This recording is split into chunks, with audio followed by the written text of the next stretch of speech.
Hi, everyone. Welcome. Thank you so much for joining today for our Title IX team meetup. My name is Jackie, and I am an attorney with Franzik PC.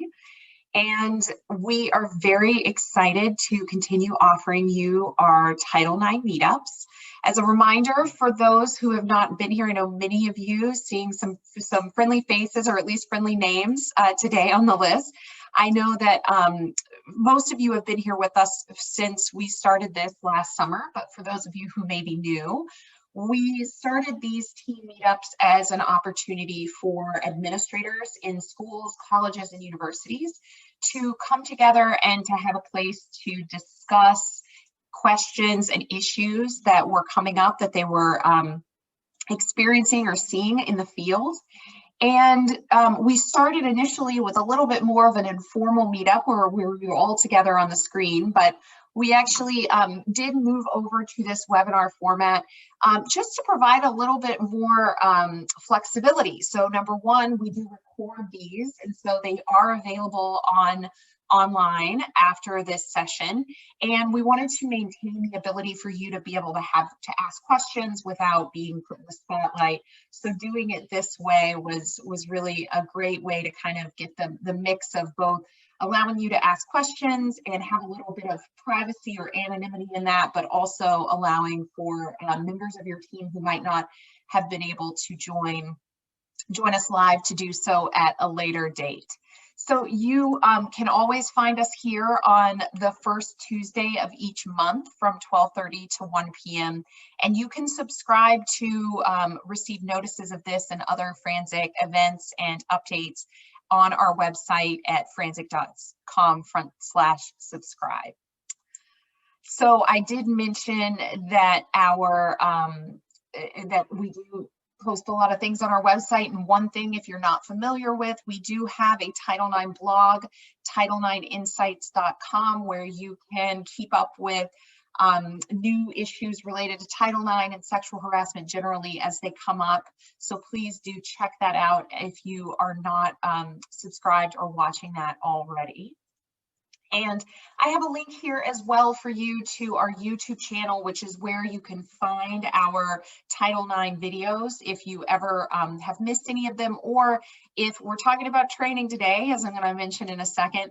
And so if you're ever looking for some of the resources that we have available, some of the basics that we have available, that's a great place to find them. So I did want to mention, before we jump into talking about training, I wanted to talk to you a little bit about some of the products that have come out here at Franzik since the last time we were all together, or at least to which there have been maybe some changes. So one of those is our Title IX toolkit continues to be available, and we did do a pretty large update to that near the end of the year. So if you are not already subscribing to our Title IX toolkit, reach out to me. It is very cost-effective and efficient, and I think for those who are using it, I've been working with a number of districts who are using it as we work through complaints, and I do think it helps make that a little easier. That toolkit, it contains checklists and forms and letters or notices that you need throughout the Title IX process. We also did talk about this last month, but we do have a really cool new Title IX decision tree. So that is it's a document that is primarily going to be used by the Title IX coordinator, and it allows the Title IX coordinator to check yes or no to questions, and it will then take you to the next question that you need to be thinking about. So it is interactive. It is something that you would use a new one for each case, because it also gives you a place to put your thoughts and comments and other things that you're going to want to keep as part of the required record keeping for your files. So like I said, it's a really cool resource. We've had a lot of really great feedback on it. So if you have not already obtained a copy of that, reach out to me and I can provide you that information. Another thing that we have come up with here at Franzik that's a new product that isn't directly related to Title IX is a uniform grievance procedure form for school districts, primarily for school districts in Illinois. So the first two resources here are valuable no matter what level educational institution you're talking about. The Uniform Grievance Procedure Form is really focused for school districts that are in Illinois and primarily those that are using the Illinois Association of School Boards press policy. But it really takes your form to the next level so that when you have someone who makes a complaint through your Uniform Grievance Procedure, it's a clickable, fillable PDF form that people can sign online as well, and that requests a fair bit more information than what you may be used to asking for. Because what we realized as part of our Title IX toolkit, we obviously came up with an interactive, clickable complaint form, fillable complaint form for Title IX, but we didn't have one for the Uniform Grievance Procedure. And it's really necessary and helpful for all of those complaints you get alleging discrimination, harassment, retaliation based on things other than Title IX sexual harassment. So race, color, national origin, disability, other types of sex discrimination other than sexual harassment, and a number of other types of complaints. So this form really is intended to collect more information from your complainant at the outset, which is so helpful for you when you're doing the investigation, when you're trying to evaluate a complaint to determine whether to use your Title IX procedures. All of these things are going to really help you get just a step ahead from where you were previously. So let me know if you are interested in that as well.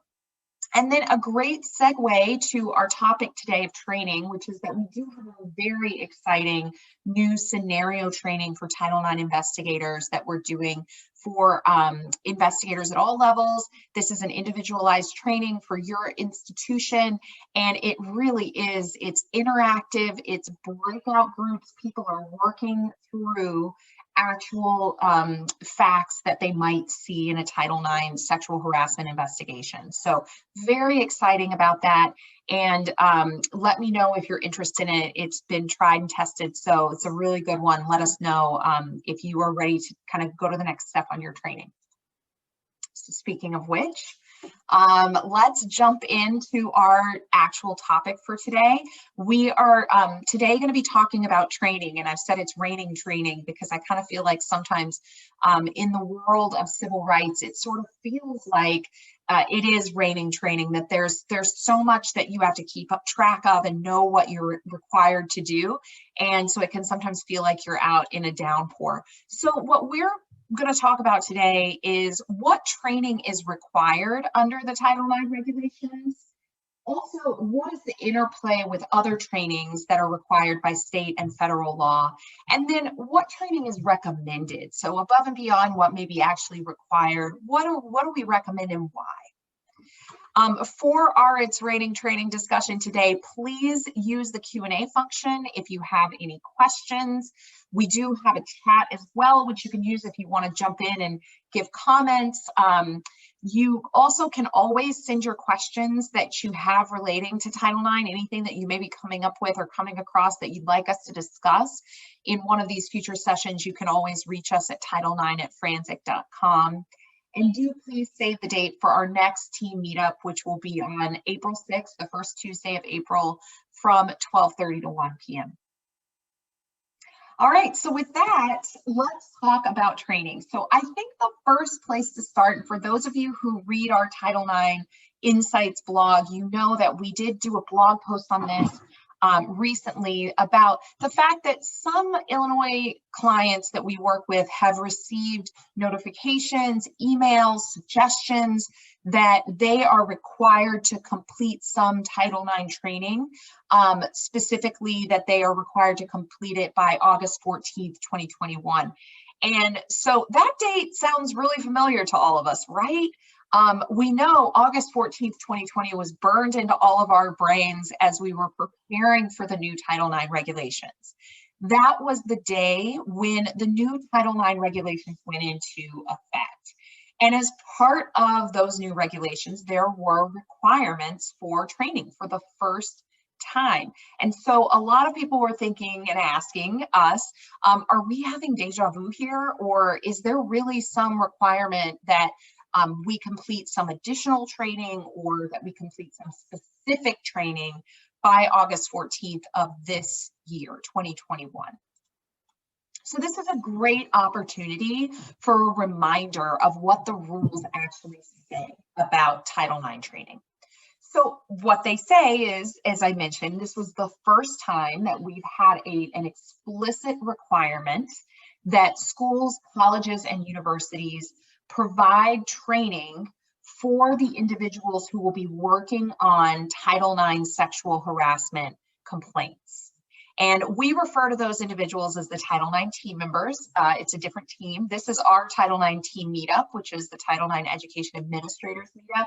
But your Title IX team is your investigators, coordinators, your decision makers, your whether on the complaint or on the appeal, your informal resolution facilitators. Those are the individuals who were required to be trained under the new regulations. And the regulations do explicitly state that there is an expectation that training will be ongoing. There's no language in there to suggest that this is a one and done type of thing. And it is expected for any person who will be working in any of those roles, or even if they are being delegated responsibility for any of those roles, those individuals are expected to be trained. And they cover the training in the regulations. It specifically must cover very specific topics. So the new definition of sexual harassment under the regulations, the scope of your educational institution's program and activity, how to conduct an investigation, what the grievance process looks like. So whether you have hearings, what the appeals look like, informal resolution, and how to serve impartially to avoid bias and conflicts of interest. So these very specific things were required to be covered in the training for everyone. So for those of you who have used forensics training for Title IX, you know that we created our Title IX basic training, which is a 3-hour training program for all of the Title IX team members.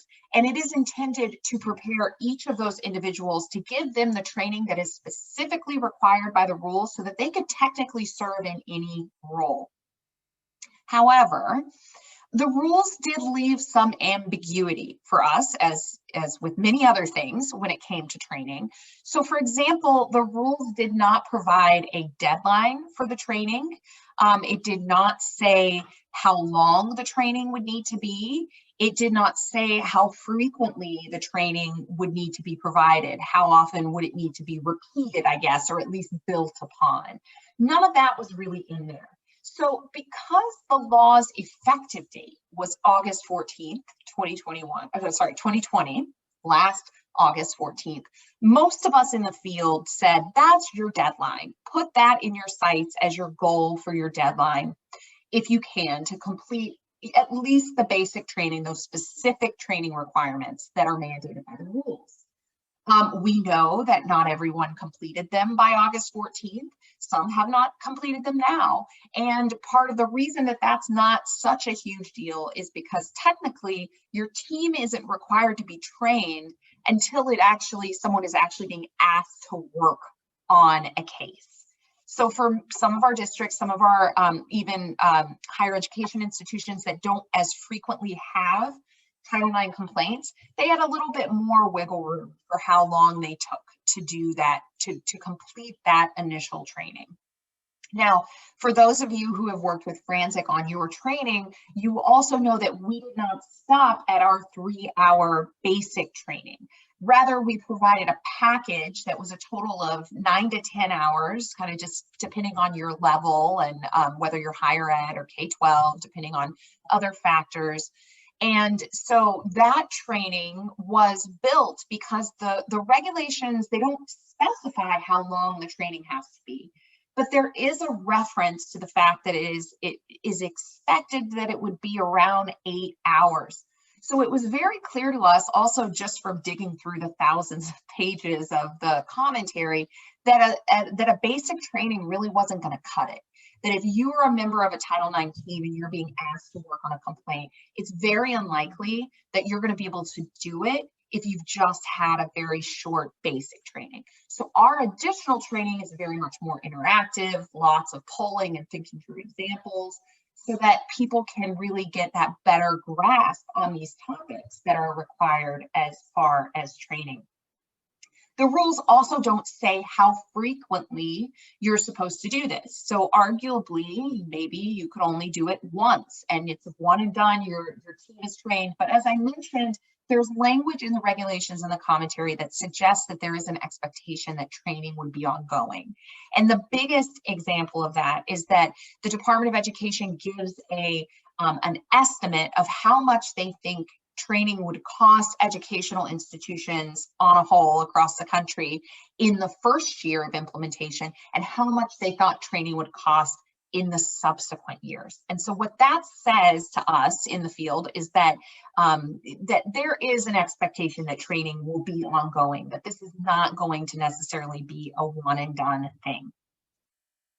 So for those of you who do Title IX training or other training with us, you know that we are big fans of polling. So I am going to ask you guys some questions to see kind of where everybody is when it comes to training. So please, the easiest way to do this is to just pick up your cell phone and go to your browser and go to pollev.com and then hit enter. And then when you get to the next screen where it asks for a username, just enter the name of our law firm, which is Franczek, F-R-A-N-C-Z-E-K, F-R-A-N-C-Z-E-K. So the easiest way to do it is to just go to pollev.com, either on your phone or on your computer, and enter Franczek as the username. And then that will take you to a poll. You can also text the code Franczek, so it's the same word, F-R-A-N-C-Z-E-K, to a phone number 22333, and that will also allow you to vote by text. So if anybody's on here on telephone only, that's probably going to be, you could do that, but also you can access the poll everywhere from any browser, even if you're just on the phone. So I do recommend that, as it's a little bit easier, works a little bit easier. You'll see that for those of you who are following the slides, at the top of the screen here, it gives you the instructions, and it'll do so anytime we have a poll, to go to pollev.com/Franczek, or text Franczek to 22333, and then you'll vote by entering A, B, C, D, or E. All right, so some of you I see are already voting. So my question is, my educational institution has completed its Title IX team member training. All right, so our options are: A is yes, we've trained all of our Title IX team members, including basic and role/breakout trainings. B is yes, we have trained all of our Title IX team members on the basics required by the law. So maybe a shorter training that really just hits those basics that are required. That's B. C is yes, we've trained our Title IX coordinator and maybe 1 to 2 others on the basics required by the law. D is no, but we have training scheduled or planned for the near future. And E is no, and we have not yet planned for this training. All right, so it's great to see that no one has picked E. Although, you know, like I said, these types of things, because there's not technically an expectation that you be trained until you're asked to do a complaint. I do know that some districts I'm working with are holding off, or they're planning on doing it this summer. I've already got dates that are scheduled for August. So I know that, you know, that's a reality, and it's okay as long as you don't handle a case, don't allow anyone to handle a case who hasn't been trained. And please keep in mind, even if you were to find yourself at the last minute, oh my gosh, we got to get our group trained, reach out to me. It can be done very quickly. So please reach out if you find yourself in that situation. But so I love seeing that about 53% here have trained all of our Title IX team members, including that basic and the role training. I know, looking down at this list, I'm guessing that most, if not all of that 53% have done that with our comprehensive training. We have a 24% saying we trained all our Title IX team members on the basics required by the law. And again, That is great. That is compliance right there with the basics of the law. 18% have trained their Title IX coordinator and maybe 1 to 2 others. Now, why would you do that? For those of you who are in D who are saying, no, but we're planning it for the near future, you may want to consider training your Title IX coordinator more quickly if you're looking at, for example, doing a training in August, just to make sure that you've got someone in the institution who is trained and ready to go if you have a complaint that comes up. So that's why I've worked with a lot of people who are doing C. And then D, no, but we've scheduled training for the future is 6%. So this is about in line with what I would expect to see. And as you can tell, people are at very different levels of where they are right now in their training.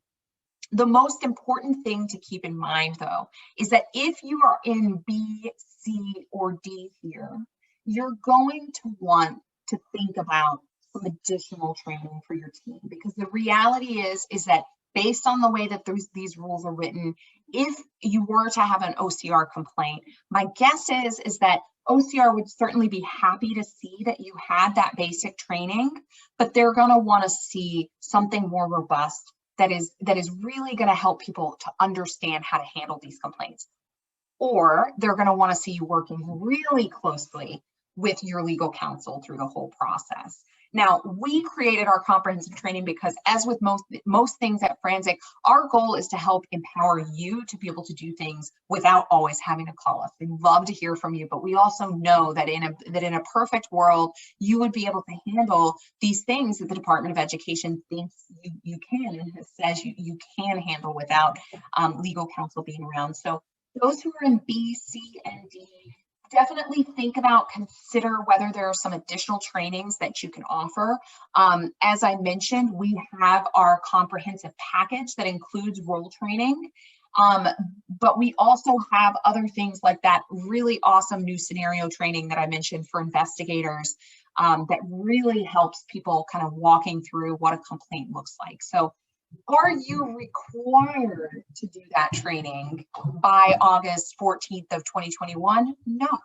As I mentioned, there's no deadline in these rules. That is not a deadline that is on our radar right now.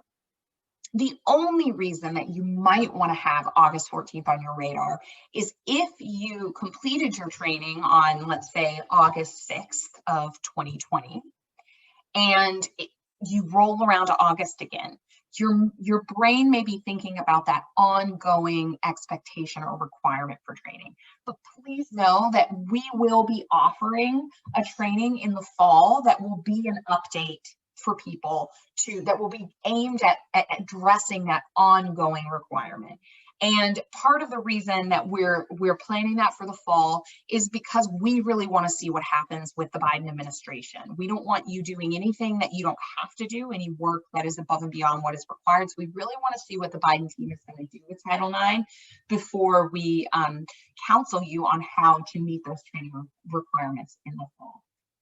All right, let's talk now. That was Title IX. That was what Title IX requires. Let's talk now about other legal requirements. So, for example, those of you, again, who follow our blog or who receive our alerts, you know that in Illinois, last year, there was a new requirement put in place that all employers were required to train their employees on sexual harassment. This was not limited to schools, colleges, and universities. This was not limited to Title IX at all. In fact, it really focuses on employment and state law employment protections for sexual harassment. There's also new law that requires that certain sexual harassment training be completed for certain employees who have licenses from the IDFPR. So that also is another state law that is in effect that again doesn't relate only to schools, doesn't relate to Title IX only, but really more generally relates to sexual harassment. And then finally, for those of you who are involved, have been involved in an OCR complaint, you may know that although there are not explicit requirements under all of the civil rights laws that OCR enforces or that the EEOC enforces, that most of the time agencies will be asking to see what training has been provided to employees, to students, and to other members of your community if you receive a complaint. And that is not limited to just sexual harassment, and it's not limited to state law. It includes federal law as well, and discrimination and harassment laws addressing race, color, national origin, and the whole laundry list. All right, so a little bit more polling on this topic. So for your 2020 required all employee training, so that required training from the Illinois state legislature that said that you were required to train all employees on sexual harassment under Illinois law, what did you use to complete that training? Did you use your online compliance training system? So this might be like GCN, or your law firm, or did you use another resource? What did you do?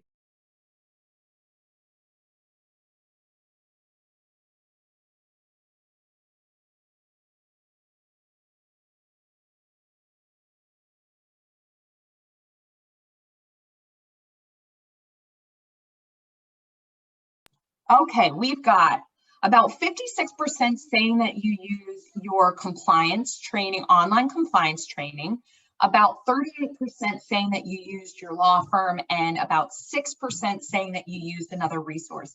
Again, not surprising that you guys are the top of the class here, that no one is saying we didn't complete the training. And that's the most important thing that I want to see, is that you all met this mandate of completing the training.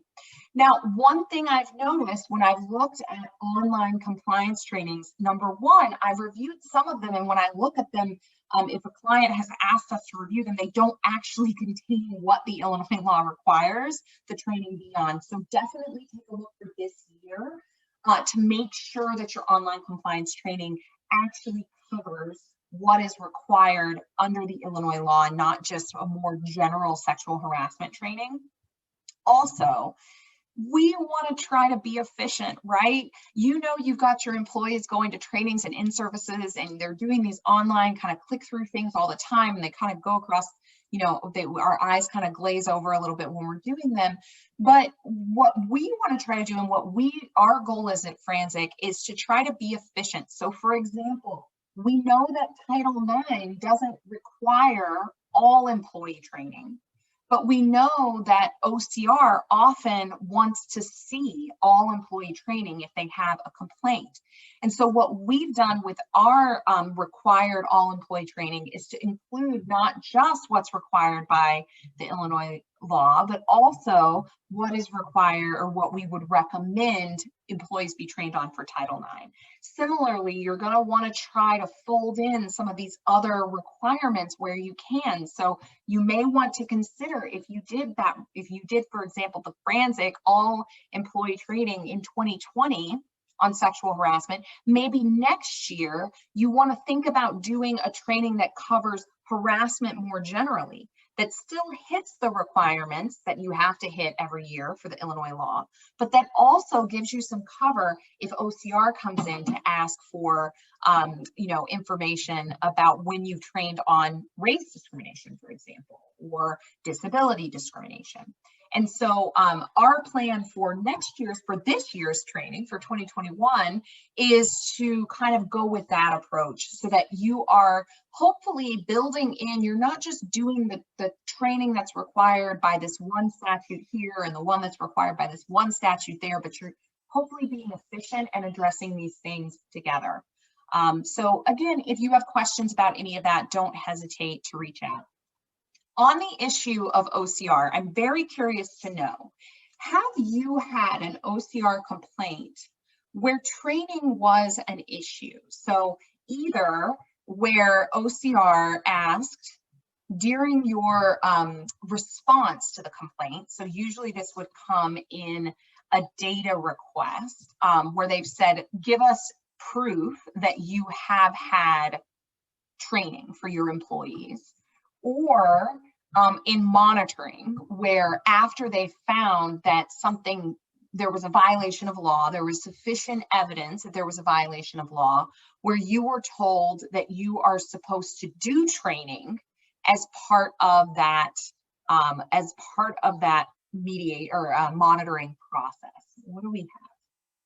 All right, we got about 30% saying yes, that they've seen this. So I think that's kind of in line with what I expected. Being a former OCR attorney, I will tell you that when I was there, I almost always asked as part of my data requests to see whether employees have been trained. And I think just keeping that in mind can help you.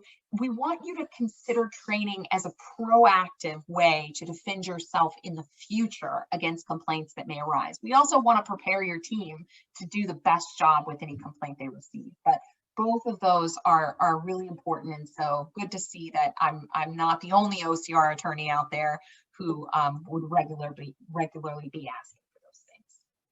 All right, well, we are at 1 o'clock. Thank you guys so much for joining today. If you need a to-do list to check off after this training, after this team meetup, I would recommend that you obviously make sure that you get your Title IX team training done. Make sure you are addressing that employee sexual harassment training. And then think about in the future, particularly this year, what's your training going to look like for your ongoing requirements? Giving scenarios where people can really work through these types of questions, and also considering broader civil rights training so that we're not just tunnel vision on Title IX. All right, everyone. Thank you. I don't see any open questions. Thank you so much for joining, and we will see you next month. Take care, everyone.